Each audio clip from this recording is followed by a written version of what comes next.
word problems for the fractional equations, and I think you guys are all good at once you have the equation, you're not having issues with setting up. It's maybe just reading the question and being able to set it up properly, okay? If that's what's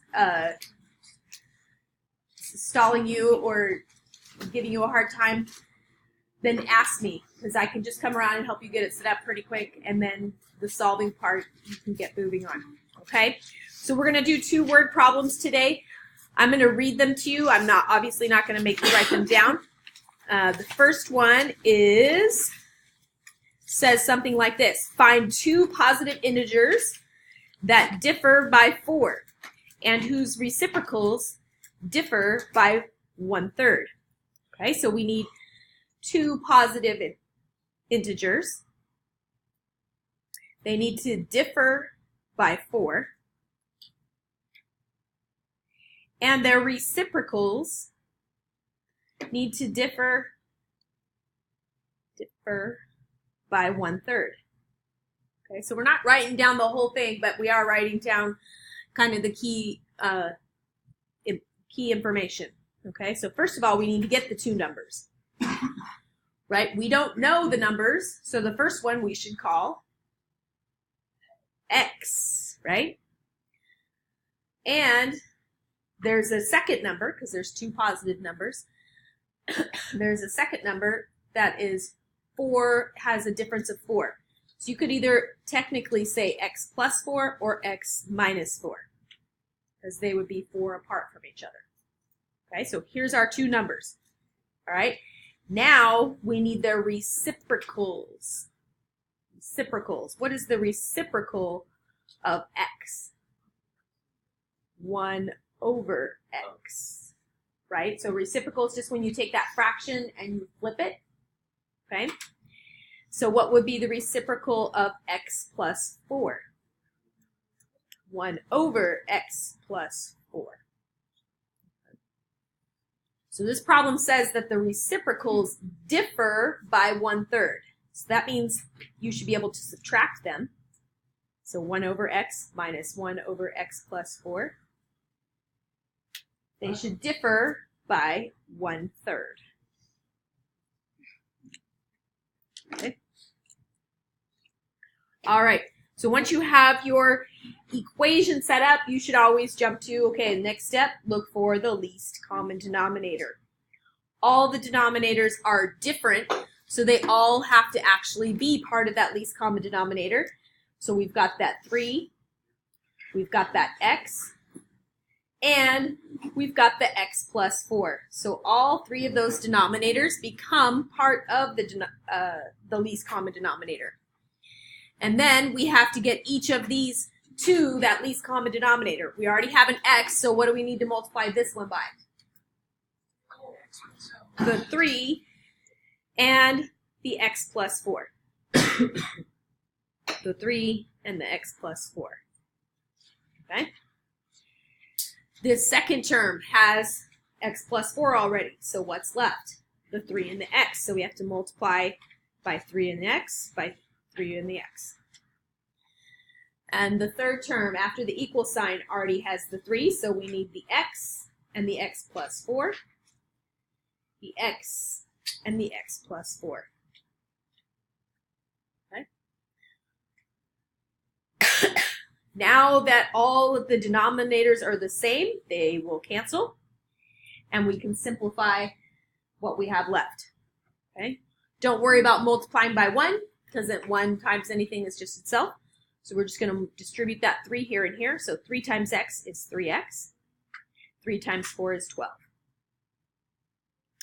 Don't worry about multiplying by 1 except for the negative, which is going to make that negative 3x or minus 3x. Copy the equal sign. Don't worry about that one. Just distribute this x here and here. X times x is x squared. X times 4 is 4x. All right, once you've simplified to this point, you should look at setting it equal to 0 because we have that x squared, right? Now, normally I would say get everything on the left and put your 0 on the right, but on this one, your x squared is already on the right. So I'm going to say get your 0 on the left. Just because it's going to make your life a little bit easier, right? Okay. I'm also noticing over here that we have a positive 3x minus 3x on the same side of the equal sign. So those are opposites, right? They cancel. So all I need to move is this 12. So I'm going to subtract 12 from both sides. And I've got x squared plus 4x minus 12. You can move it to the left side if you want, but at this point it's on the right, it doesn't matter. Okay? So now when we go to factor, we think back to last chapter where we go, okay, is there a GCF? No. Is there a special pattern? No. How about easily factorable? Yes. Okay, so this one is definitely easily factorable.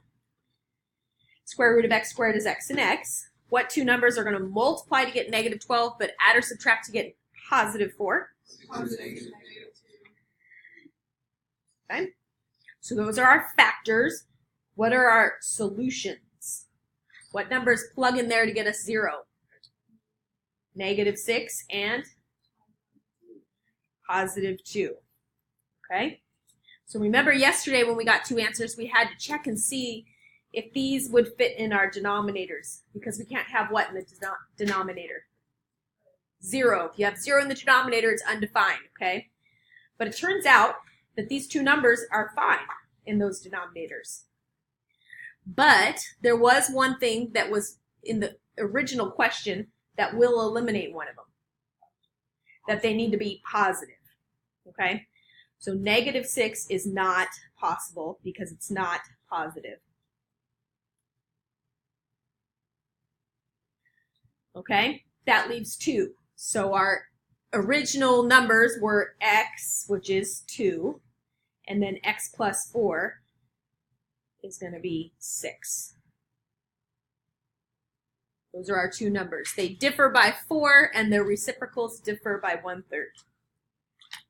Okay. Any questions on example number 1? Do I just need to move it up a little bit for you? Okay. Example number 2.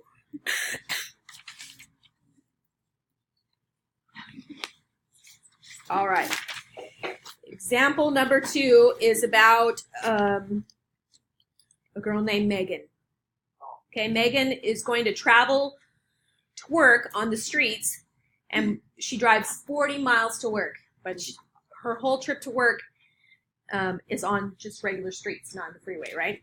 And so she gets, with her car, she gets 30 miles per gallon. That's actually pretty good. Okay. Okay. But after work, she's going to take a trip to go visit her cousin. Okay. That trip to her cousin's house is 260 miles, but it's all freeway. Okay. We want to know on her total trip, she's going to average 45 miles per gallon. So how many miles per gallon is she going to get just on the freeway? Okay, so let's break this up. We're going to do the part of her trip that's just to work, plus the part of her trip to her cousin's house. That's going to be equal to the total trip.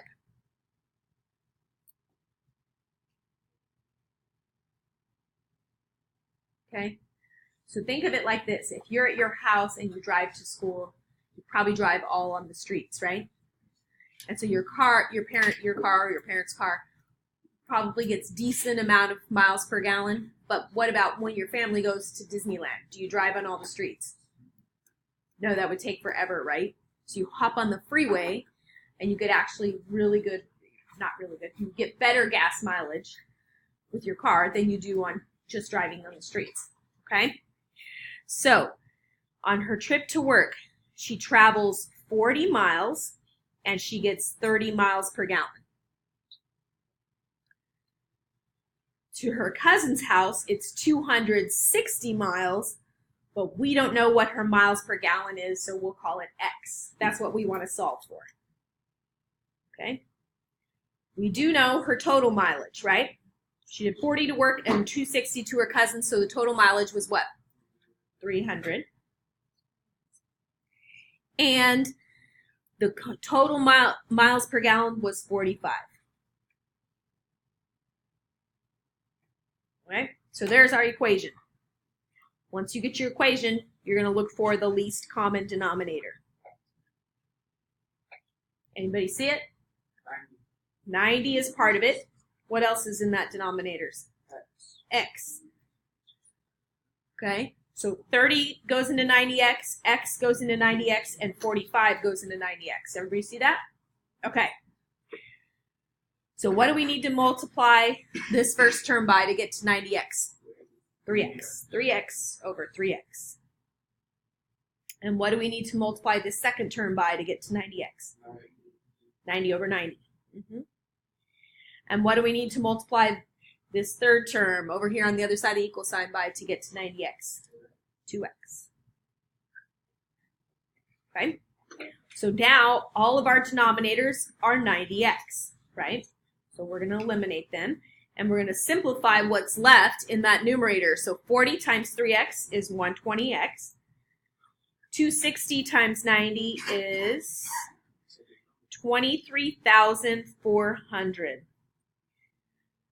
I did that in my head. Just kidding. I did it on the calculator. Okay. All right. 300 times 2x, I got 600x. Here it's basic algebra 1, right? So subtract 120x. That gives us 23,400 equal to 480x. So divide by 480. I also recommend doing that on your calculator. And I got x is 48.75 miles per gallon. This is what she did on the freeway. Okay, so on the roads, she got 30 miles per gallon. On the freeway, she got 48.7 miles per gallon. Total trip overall, she got 45. Because that's a combination of the two. Okay? Any questions on example number 2? All right.